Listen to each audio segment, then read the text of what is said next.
Halo, kita bertemu lagi di pelayanan digital Perkantas Labuhan Batu. Sebelumnya kami mau berterima kasih untuk teman-teman penonton yang sudah subscribe ya channel ini.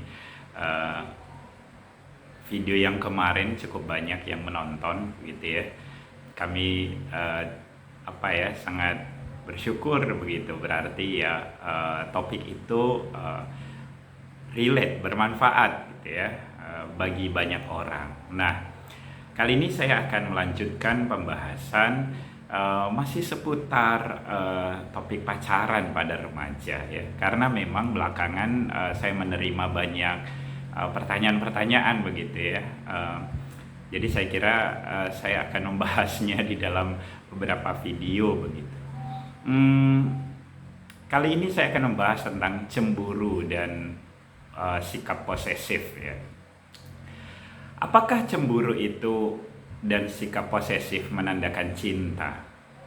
Apakah setiap orang yang sedang berpacaran memiliki rasa cemburu itu sesuatu yang normal, sesuatu yang menjadi ekspresi dari bentuk cinta yang dimilikinya? Lalu sejauh apa cemburu itu menunjukkan rasa cinta?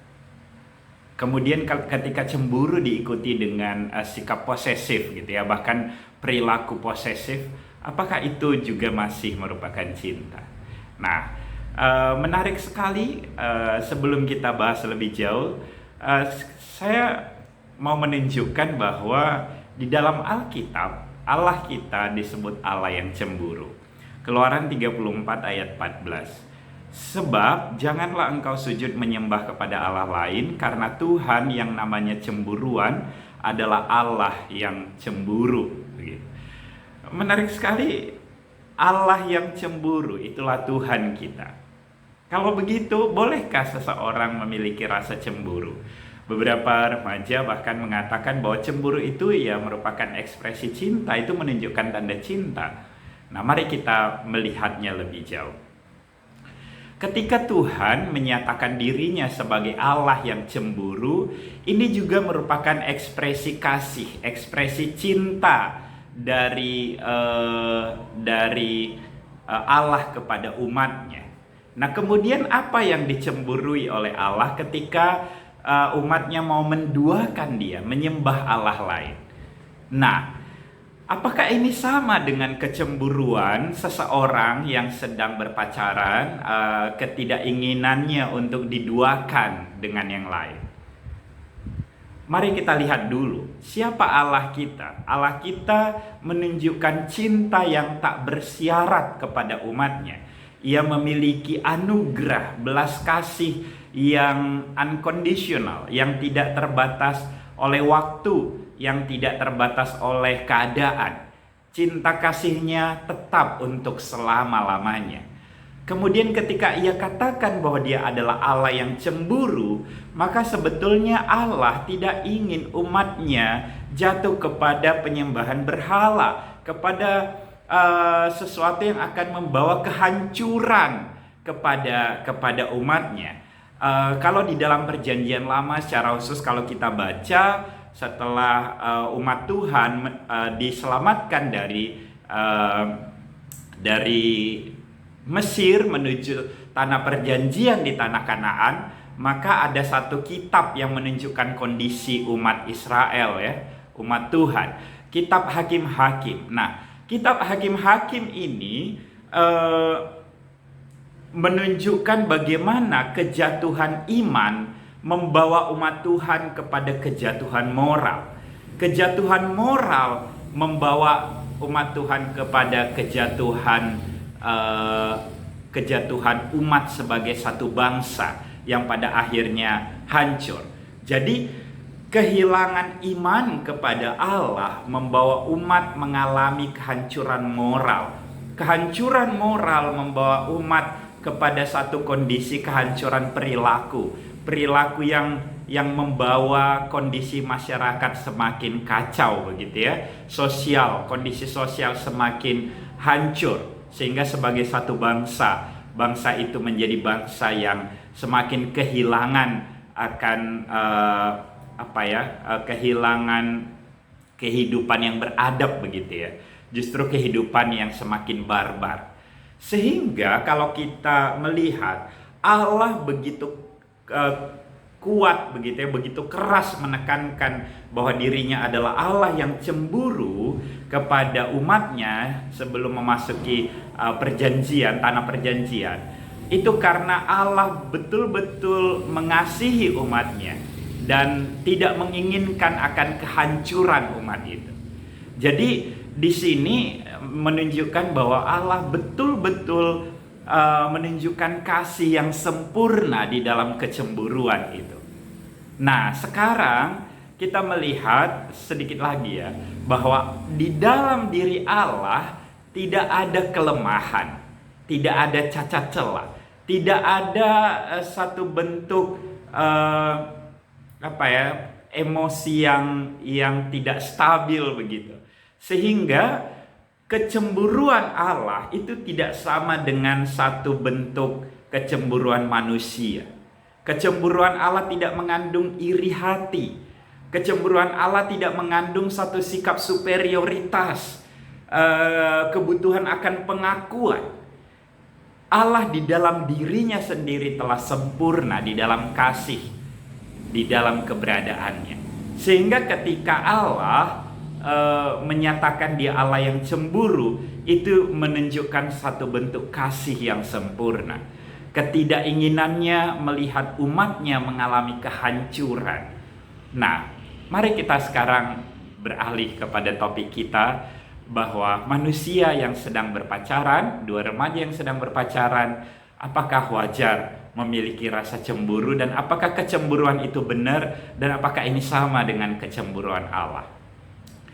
Kalau kita melihat kecemburuan itu merupakan satu perilaku ya, satu perilaku emosi, keadaan emosi dan juga pikiran gitu ya. Jadi kecemburuan itu ada bentuk perilaku, ada merupakan keadaan emosi dan merupakan pikiran-pikiran saat tertentu yang dialami atau yang dimiliki oleh manusia.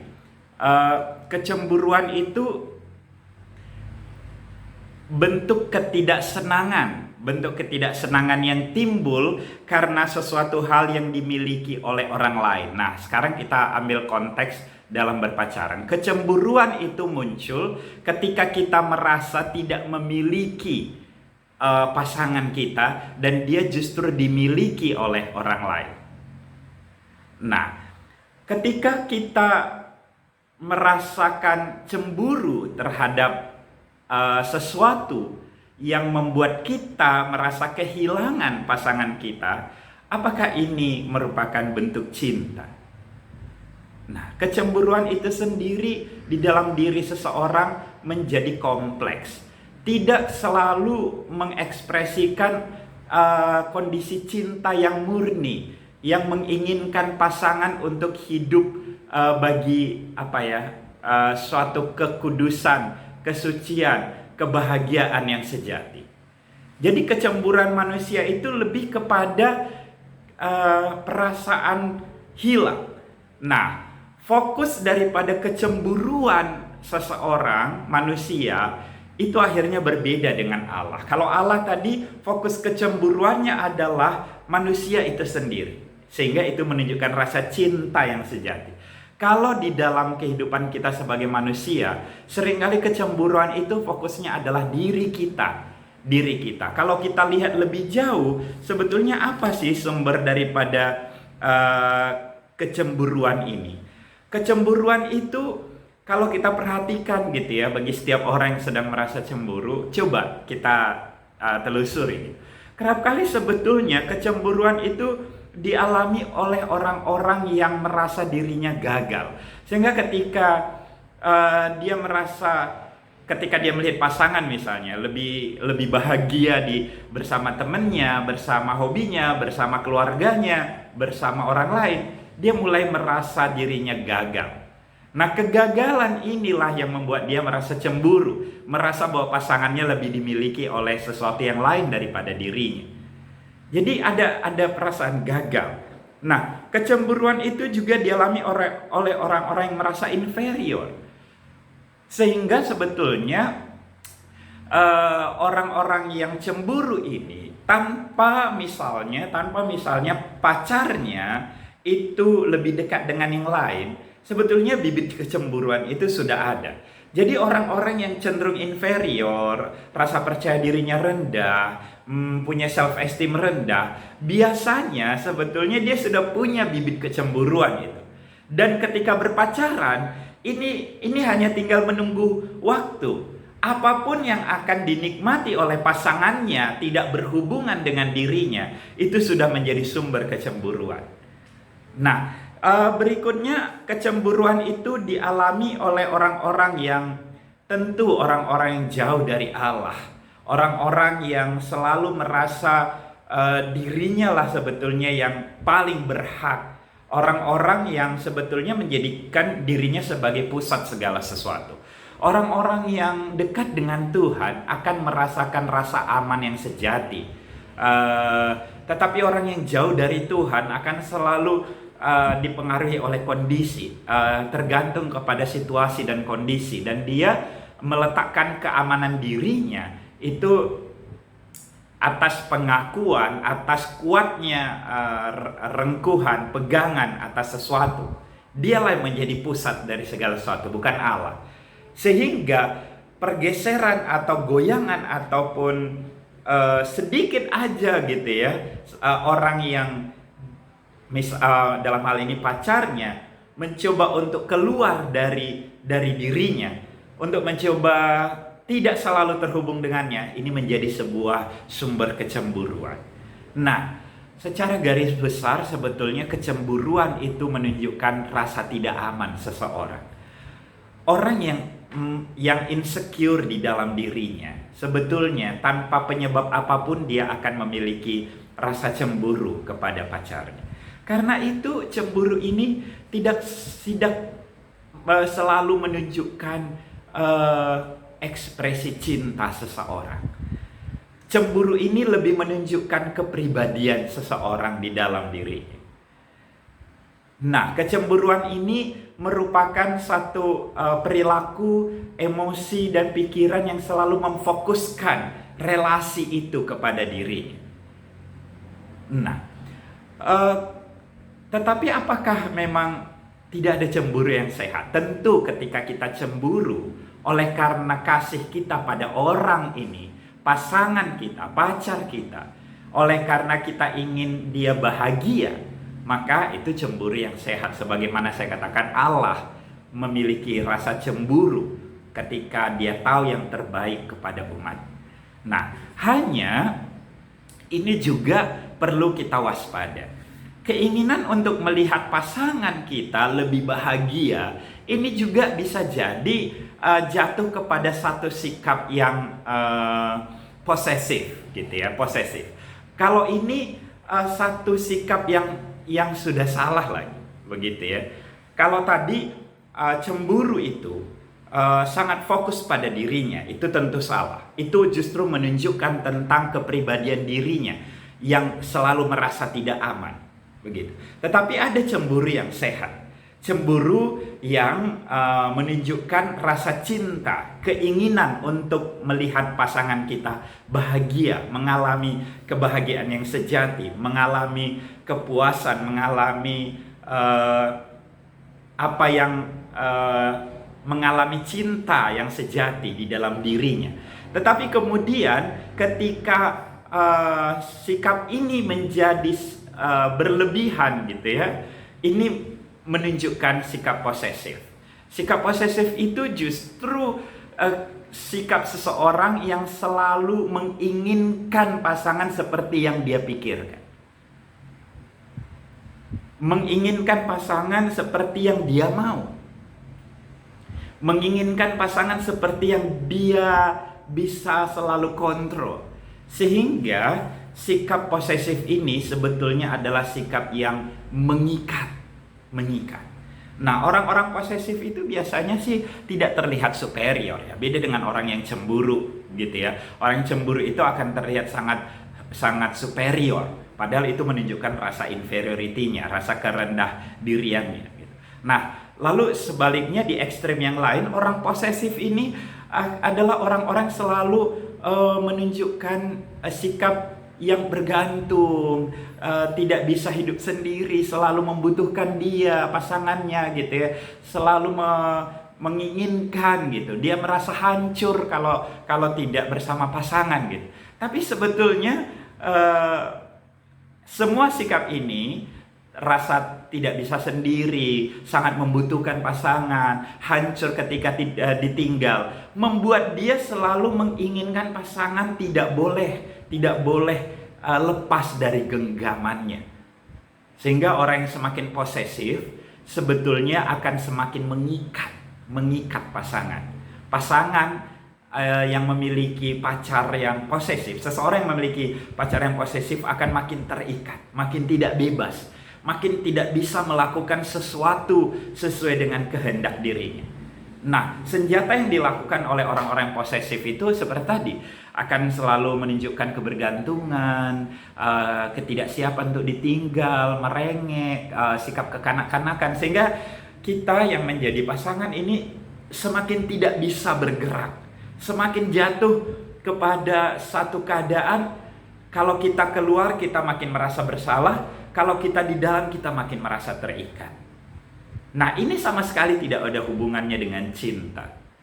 Jadi walaupun semua kata-kata, kalimat dan ungkapan itu menunjukkan rasa cinta, begitu ya, tetapi cinta yang semakin mengikat makin kuat, makin sesak, makin tidak mampu menjadi diri masing-masing. Nah, jadi cemburu maupun posesif bukanlah ekspresi cinta yang sesungguhnya, tetapi memang cinta akan disertai oleh rasa cemburu.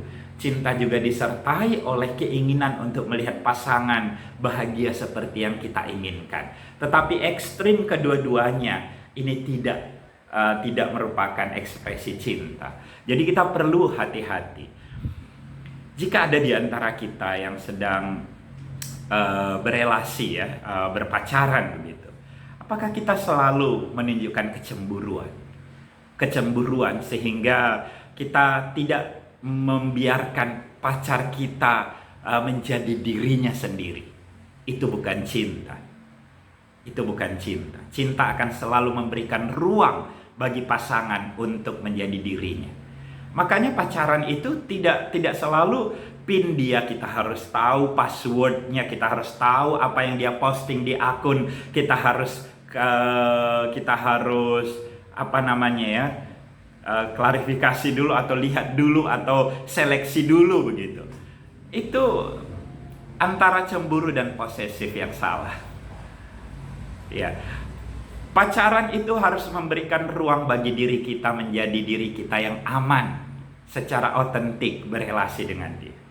Ketika ada konflik dibicarakan, diselesaikan. Ketika keadaan hati kita tidak nyaman, kita ada ruang untuk masing-masing punya waktu sendiri, lalu kembali mengevaluasi relasi. Itu relasi yang sehat. Tapi kalau kita selalu mencoba memfikskan, mengontrol, mengikat pasangan kita sehingga masing-masing makin kehilangan dunianya, sehingga dunia kita makin sempit, hanya ada antara aku dan dia. Tidak ada lagi aku dengan temanku, dengan hobiku, dengan teman-temanku yang lain gitu. Lalu pasangan kita dengan dengan temannya, dengan sahabatnya, dengan hobinya, dengan studinya, dengan mimpinya, dengan cita-citanya, dengan keluarganya. Ini sesuatu yang salah. Jangan-jangan kita sudah menghidupi rasa cemburu dan posesif yang sebetulnya tidak ada hubungannya dengan cinta, tetapi menunjukkan kepribadian kita yang insecure dan kepribadian kita yang selalu ingin mengontrol orang lain, menguasai orang lain. Milikilah relasi pacaran yang sehat. Ketika kita masing-masing bisa tumbuh, saling mengenal di dalam dunia kita masing-masing, tanpa memaksakan kehendak dan tanpa membatasi satu dengan yang lain. Tuhan Yesus memberkati.